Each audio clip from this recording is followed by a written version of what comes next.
morning, everyone. This is our presentation on decolonising approach to curriculum transformation in diagnostic radiography. My name is Katie Fordyce, and you can see that there are a team of primary authors that are listed below there on the front page of this PowerPoint. Both John O'Neill and Caitlin McClarty are available on the chat. So if you have any questions during the presentation, please feel free to add them to the chat, and where they can, they'll answer those questions, or we'll have a look at the questions at the end of the presentation. Okay. So you can see here that this is the list of contents that I'm going to be covering this morning. So decolonising is not about improving an organisation or profession's cultural responsiveness capabilities, nor does decolonising mean subtraction, it means enhancement. Decolonising the curriculum is an approach to transform curricula. EDI initiatives have made little or no change, so we need some radical thinking, and decolonising offers a way. Decolonising the curriculum is about open, honest interrogation of the curriculum, centering on Black and minoritized students, as they are the population when considering intersectional oppressions that need to guide us. At London South Bank University, we have 8 vision statements for decolonising. You can see the first 4 on this slide here. And the slides will be made available to everyone attending this session. And the final 4 are there.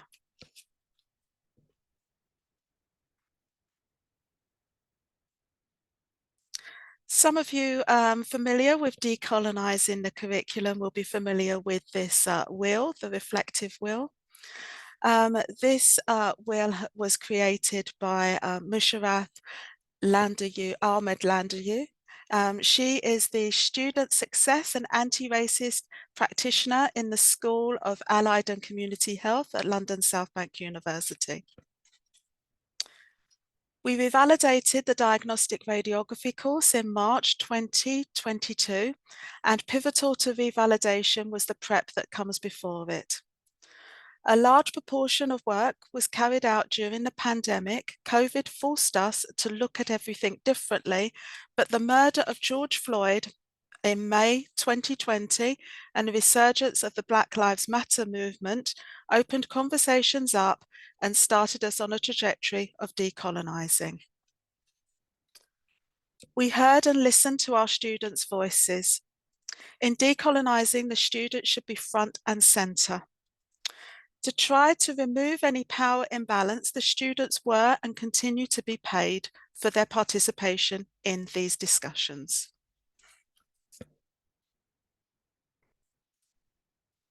So an area that we looked at in particular was clinical placements. And I just want to present a few aspects that we focused on.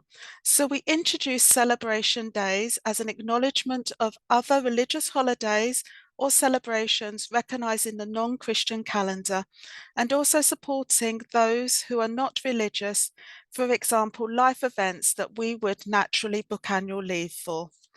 The students currently are able to book 2 celebration days within the academic year, so 2 per year. The cost of living crisis is affecting all of us, but particularly our students. We also increased our knowledge and support for students living in multi-generational households, family or cultural expectations, lack of study space at home, care of responsibilities, etc., which links very nicely to adjusted hours and flexible working. We enable the students to travel off-peak, work longer shifts for less days of the week, and adjustments around part-time jobs. Currently, travelling in London on a Friday is reduced as part of the Mayor's initiative to get London back into the office. So the students, if they go on to placement on a Friday, will have cheaper travel as well. Our complaints procedure had a complete overhaul on how these are managed. Inappropriate or racist behaviour is now being called out and no longer tolerated, which has rightly increased the number of complaints, but shocking that in healthcare, these issues still arise. With uniforms, we're bound by the infection control policies within our healthcare trust, but we also need to consider cultural sensitivity. So the students are able to opt for longer sleeve tunics and also to wear long skirts instead of trousers. Head coverings in theatre policies are in place, but there was a lack of awareness amongst staff. Our practice educators course now includes a decolonising agenda and also covers the new complaints procedure. I'd like to take a quote from my colleague, Musharraf Ahmed Landerhu's book, which is Anti-Racist OT, Unsettling the Status Quo. This was released this year, 2024, and from page 98, it recommends creating a support and sharing group space for educators who identify as racialized as BME.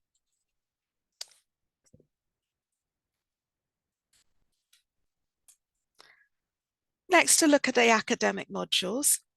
Support in developing writing skills.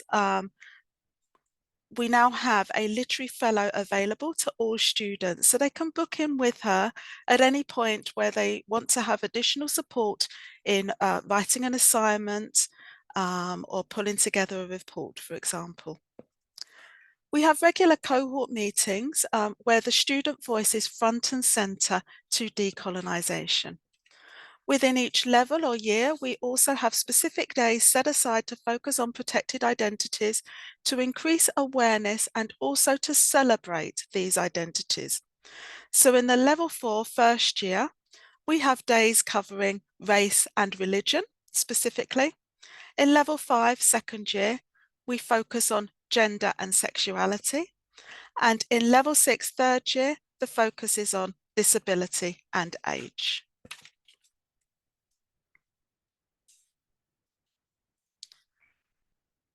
Looking at assessments, we have options for assessment, so students can now choose which method they prefer to be assessed by.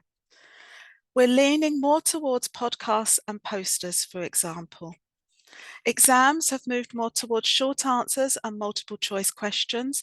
Overall, our aim is to move away from the traditional assignments and exam-heavy workload.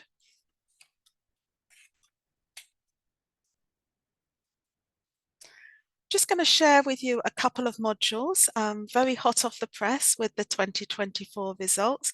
So this is the level 4 clinical module, the second semester exam, which is a short answer, 1 hour computer-based exam. From the pie charts, we can see an increased number of students achieving the higher grades there. So as I explained earlier, in 2020, we revalidated the course. So the first run of the newly validated module was in 2023. If we look at the pie chart here, we can see that only 27% of students achieved above a 60% mark. In 2024, that's increased to 52% of students have achieved a 60% plus mark. We recognise that it would be useful to do a deeper dive and analysing and aligning with our decolonising work with this module, but this is really positive results so far. Another module to show you here is the radiation science exam. Even though we revalidated in 2020, this first year in 2024 is the first time that we are running the level 4 radiation science exam purely as a multiple choice question. And you can see that actually this year we had no fails because the pass mark is at 40%. So 100% of students passed. Students for many years have stated that they prefer a multiple choice question style of exam and that they tend to perform better. It can be seen here that in 2022-23, less than 25% of students achieved a 60% or higher mark, compared to this academic year, where 67% of students achieved a mark of 60% or higher. We will be comparing the data for the same cohorts across multiple assessment styles in the hope to prove better outcome alongside knowledge retention, leading to safer practice.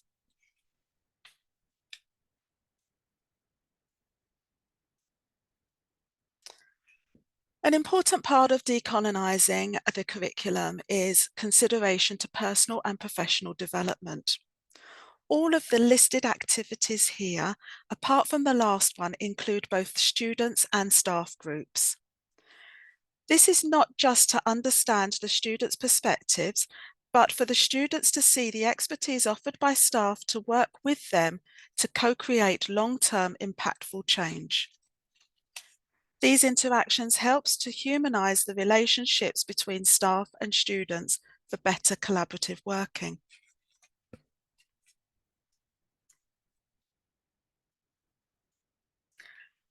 Admissions as part of our decolonising process in 2022-23, the interview questions were reviewed and the students were provided with the topic areas that the questions would cover prior to the interview.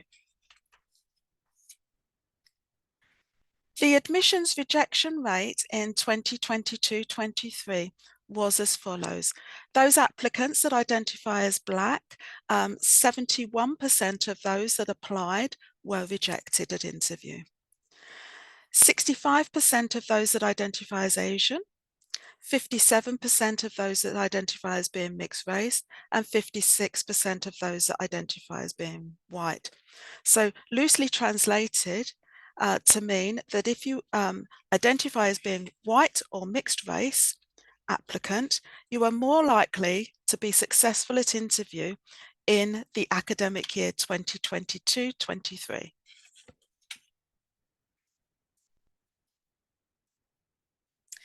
In April 2023, during the Challenging Whiteness workshop that we had at London South Bank University, we discussed interview bias in depth. And an action plan to not conduct interviews was created. After all, if an applicant meets the entry criteria and shows motivation and understanding of the role and the core skills required, what is the purpose of the interview? This could be perceived as a power imbalance of two people deciding whether individuals have the makings of a great radiographer. This does not allow for those who are nervous at interview, etc. The course with assessments and clinical placements could be perceived to be the interview process that should decide if a person will qualify as a radiographer. After reaching out to courses worldwide, we found that actually an admissions interview was not common practice with our overseas counterparts. We do have a concern though with the evolution of AI. We have used a variety of AI platforms to see the types of personal statements they would produce as part of our research. Diagnostic Radiography started this as a pilot study within the school this academic year after gaining HCPC, Society of Radiographers and LSBU approval to proceed. Candidates have received detailed guidance and support for writing personal statements. The personal statements were then scored out of 28. And applicants had to achieve a score of at least 22 out of 28 to be offered a place on the course. Areas scored include work experience, academic ability, research and motivation, knowledge of the diagnostic radiography course, understanding the role of the diagnostic radiographer, and transferable skills. Our first non-interviewed cohort will start in September this year, and research into the impact of the awarding gap and overall success rate of this cohort will be compared to previous cohorts.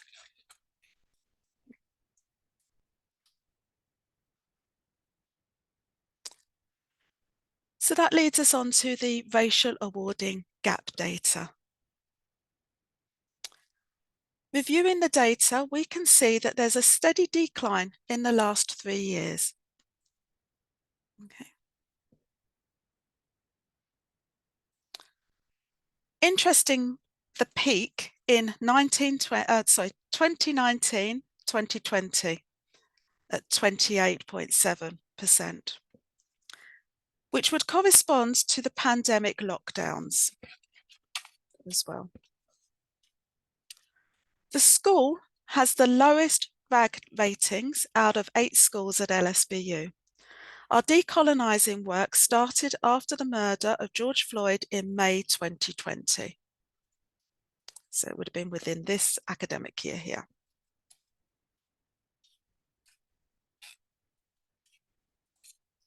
And just to review here that the RAG data consists of only those that have attained a 2-1 or a first class honour degree classification.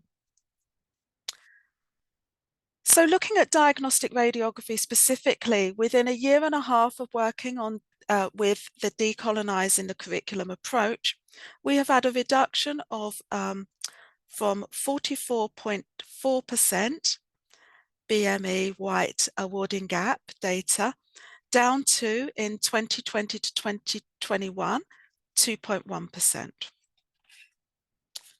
The racial awarding gap has been persistent for decades, and the different approaches that have been available have not sustainably changed it. The data for the last academic year available, 2022-23, is currently being reviewed by our LSBU statisticians and unfortunately not available today for this presentation.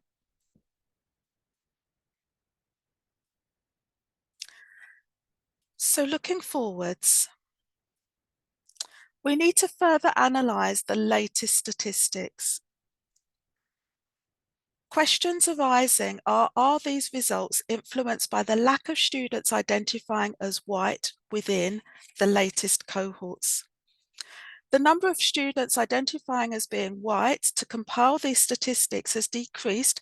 For example, in 2016 to 17, we had 29 students identifying as being white compared to 4 in 2020-2021 and 8 in 2021-2022. Obviously, the ultimate achievement is to have the awarding gap at 0%.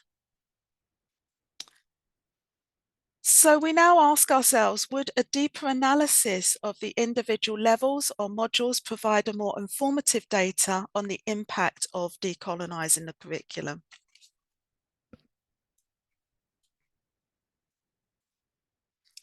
Final thoughts. So why do we measure the success of decolonising using RAG ratings data? This is heavily influenced by population size and breakdown of population. The students identifying as white or unknown groups were too small, and so the data had been compressed. We had to ask for it to be uncompressed in 2022-23, the last academic year, which has resulted in a delay in this data and a question mark over how reliable it is. But actually, I'd like to push us further on in the fact that, does it matter whether a student achieves a first class honours rather than a 2-2 or a third? Why do we use this as a measurement of the success of decolonising the curriculum? I'm the course director for a successful postgraduate breast imaging pathway, which regularly sees past students who achieved a third class honours or 2-2 at BSc honours, and they go on to achieve 70% plus results at postgraduate level. Should it matter, actually, what classification individual students achieve? The best radiographers are arguably those that deliver excellent patient care whilst achieving great images.